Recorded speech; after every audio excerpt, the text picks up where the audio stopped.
नमस्कार मु Deepti दीप्तिस full lab को आपण मानकु बहुत बहुत स्वागत। आज आम बनैबा चूड़ा संतुला। बहुत ही साधारण रेसिपी एटा समस्ते प्राय घरे बनै भी थिबे, किंतु मो स्टाइल रे मु केमती घरे बनाए से जो प्रोसेसटा आपण मानक सहित शेयर करूची।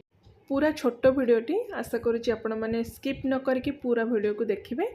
आउ जदि रेसिपी पसंद आसुची प्लीज वीडियो को लाइक और शेयर कर देबे। आ चैनल रे नुआ थिले चैनल को सब्सक्राइब करिया पे बिल्कुल भी भूलिबेनी। तो चूड़ा संतुला बनेबा पई फास्ट आमे किछि नै जिबा चूड़ा। आउ एठी मु गोटे बाउल भरि की चूड़ा नै छि। आपन को जेतिकी दरकार बा जेतिकी परिमाण रे आपन बनेबा को चाहउचंती से हिसाब रे आपन चूड़ार परिमाण नेबे। तो ये जो आप चूड़ाटा ने ना बेसी मोटा जो चूड़ाटा आसुची से चूड़ा भी नेबेनी कि बेसी पतला बा नाइलन चूड़ा जो आसुची सेटा भी नेबेनी। टिके मीडियम थिकनेस मोटा थिबो से चूड़ा आपण यूज करेंगे से चूड़ा संतुलाटा बहुत बढ़िया बनब।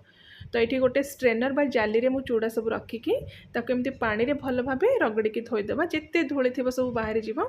आउ चूड़ाटा को ना ये आप बेसी समय पानी रे बतुरेकी रखिबेनी।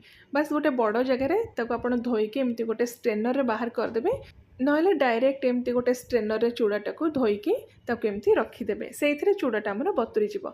बेसी समय जदि आप पानी रे बतुरेकी चूड़ाटा को रखिदेबे तो संतुलाटा हमर पूरा मेसी हो जीव, खाइबा को भल लागिबनी। तो नेक्स्ट ये देखो गैस ऑन करके आम गोटे कड़े रे पाखापाखि 2 चम्मच गरम करवा सोरिष तेल। सोरिष तेल ही आप यूज करेंगे, तार टेस्टा बहुत बढ़िया आसीबो। तो तेलटा ये टिके गरम हो सारापर से पाखापाखि 1/4 कप कंचा बादाम देकी ताको टिके समय आम भाजीदवा। बेसी कड़ा करके भाजबानी, हल्का जितेबाला तार कलर चेंज हो सब बादाम को आम तेलरू बाहर करदवा। तो ये देखो बादाम सब आमर भाजी हो गला, कलर भी टिके चेंज हो जाइए। तो सब बादाम को आम एबे गोटे जगह को बाहर करदवा। तापर सेम कड़े रे आउ 2 चम्मच आम गरम करवा सोरिष तेल।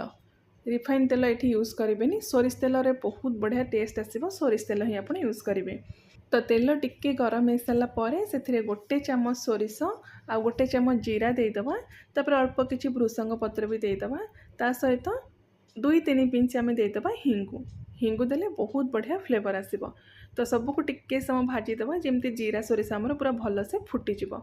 तो तापर आम ए किसी कंचा लंका को एमती छोट छोट खंड करके काटिकी पकेबा। आपण हिसाब रे राग आपन को जेतिकी दरकार से हिसाब रे कंचा लंका नेबे। तापर गोटे बड़ साइजर आलू को ये देखो चोपा बाहर करके एमती क्यूब्स रे मु छोट छोट खंड करके काटी देछि। तो आलू को देदेबा, ता सहित 3-4 पिंच आम लुण देदेबा। देकी भल भाव ये सबको मिक्स करदेबा। तापर आलूटा को ये आम कभर करके पाखापाखि मीडियम फ्लेम रे 2-3 मिनिट जाए कुक करवा। जेहेतु आलूर साइज टिके छोट अच्छी बहुत जल्दी ये सीझीज। जदि आप चाहिए कंचा आलू जगह ये सीझा आलू भी छोट छोट खंड करके नहीं पारे। तो 2-3 मिनिट पर कभर खोलिक आप देखिए आलू आपंकर पूरा बढ़िया से सीझी जाइए। टिके आप एमती चलेदेवे। तापर आम ए गोटे बड़ साइजर कैप्सिकम को एमती छोट छोट खंड करके काटिकी पकेबा। ता सहित गोटे बड़ साइजर टमाटो भी मुझे नहीं तार मंजी बाहर करके भी एमती छोट छोट खंड करके काटी देछि। तो ये ना जेकोसी भेजिटेबल आप पकई पारे, जो भेजिटेबल आपन को बेसी पसंद यही स्टेज रे आपन ताको छोट छोट खंड करके काटिकी पकई पारे। तो तापर आम देदेबा आधा छोट चम्मच पाखापाखि हलदी गुंड और अल्प टिके लुण देके ताको भल भाव एमती मिक्स करदेबा। एमती खोला करके ताको हाई फ्लेम रे 1-2 मिनिट जाए भाजीदेबा। बेसी समय भाजवा ये दरकार नहीं। कैप्सिकम रे जदि टिके क्रंचीनेस आमर रहिबो ना खाइबा को यहाँ बहुत बढ़िया लगिबो। तो एमती परिवाटा टिके जेतेबेले भाजी हो तापर जो चूड़ा आम धोईकी रखी से देखिए टिके फुली जाइथिबो। सब चूड़ा को आम देदेबा। ता सहित टेस्ट को बैलेंस करके आम देदेबा लुण आउ जो बादाम भाजिकी रखी सब बादाम को देकी एका सांगे सब जिनस को ये मिक्स करदेबा। लुणटा ये आप टिके देखिकी देवे कहीं 3टा स्टेज रे ये लुण पकई। फास्ट आलू रे अल्प टिके लुण देछि, तापर भेजिटेबल पकई सारा पर भी आउ टिके लुण देली। आ लास्ट रे चूड़ार परिमाण देखिकी आपण एथिरे लुण देबे।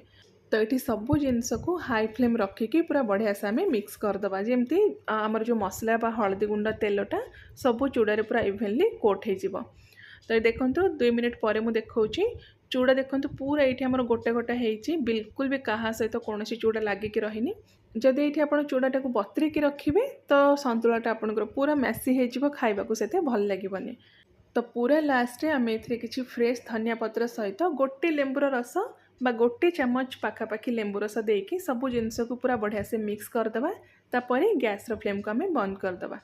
तो ये देखो आम चटपटा चूड़ा संतुला पूरा रेडी हो गला। बहुत सहज रेसिपी सकाळ जलखिया पे गोटे परफेक्ट रेसिपी हेल्दी सहित टेस्टी भी पूरा चटपटा टेस्ट यार थाए। आउ जदि आप पियाज खाऊे ना परिवा सहित आप गोटे बा दुईटा पियाज को छोट छोट खंड करके बा चॉप करके आप भाजी दिंतु यार टेस्ट आहरी बढ़ीज। तो आशा करुँची रेसिपीटी पसंद आसथिबो समस्तन को। मु आउ थे गोटे नुआ रेसिपी नहीं आसबि। Till then take care and bye bye.